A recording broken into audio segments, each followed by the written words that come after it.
রাগের মাথায় তোমাকে আমি যেটা বললাম চলে যেতে তুমি সেটা শুনলা।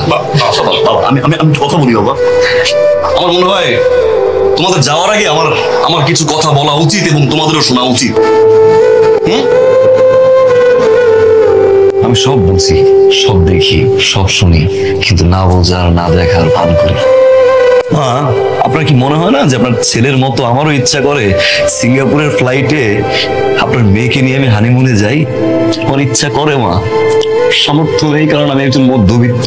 আমি যখন একটা শপিং মলে যাই দামি শার্ট দেখে আমার খুব ইচ্ছা করে যে আমি আমার বাবার জন্য কিনি, একটা শাড়ি দেখে ইচ্ছা করে আমার মায়ের জন্য কিনি, আমার বউয়ের জন্য কিনি, তো কখন ইচ্ছা করে না মামা নিজের জন্য কিনি। আধুনিকতার ছোঁয়া কিন্তু আমার ভিতরে আছে মামা, কিন্তু ভুলে যাই।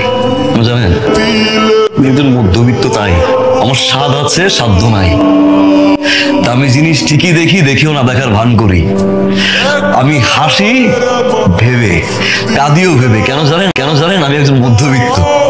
মা বিশ্বাস করেন, আমার অফিসের কষ্ট, বসের ঝাড়ি, বাসার প্রেসার, আমার সকাল থেকে শুরু করে রাত পর্যন্ত নানান রকমের টেনশন, আমার কখনো কোনো সময় খারাপ লাগতো না। কেন জানেন না, যখন আমি ঘরে ঢুকতাম, আমি যখন দেখতাম যে আমার বাবা সে সুস্থ অবস্থায় পত্রিকা পড়ছে, আমার মা ওষুধের বক্স থেকে ওষুধ খাচ্ছে, আমার বাবার সাথে গল্প করছে, আমার ছোট বোনটা পড়ছে, আমার বউটা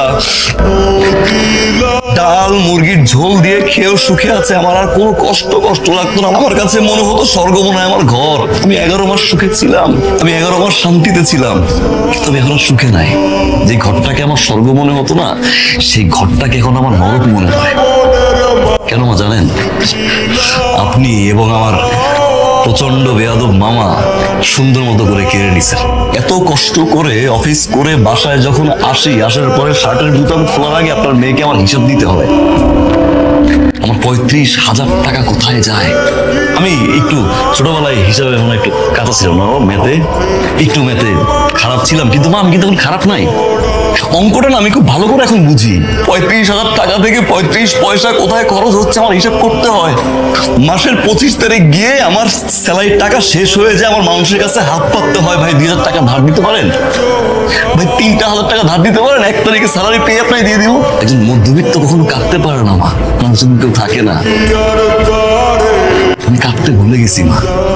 আপনার মেয়েকে আমি দামি পোশাক দিতে পারি নাই, সুখে রাখতে পারি নাই, কিন্তু মা ভালোবাসতে পেরেছিলাম যেটা আপনার মেয়ে চেয়েছিল আমার কাছ থেকে। আমার যে কয়দিন পর্যন্ত এই নিঃশ্বাস আছে, আমার মায়ের জন্য আমি করব, আমার বাবার জন্য আমি করব, আমার ছোট বোনটার জন্য আমি করব। এতে যদি আমার কষ্ট হয়, আমার যদি রক্ত বিক্রি করতে হয়, যদি আমাকে কেউ ছেড়ে চলেও যায়, আমার কোনো আপত্তি নেই।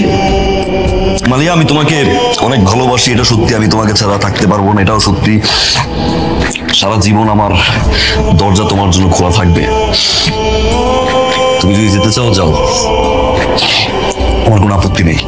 একটা বিষয় মনে রাখবে মালিয়া, আমার ঘরের দুয়ার সারা জীবন তোমার জন্য খোলা থাকবে। যেই দিন আসতে চাও তুমি আসবা, যেদিন আসবা সেদিন এটা মাথায় রেখে আসতে হবে, আমার পরিবার তোমার পরিবার, আমার মা তোমার মা, আমার বাবা তোমার বাবা, আমার বোন তোমার বোন। এটা মেনে নিয়েই তোমার চলতে হবে।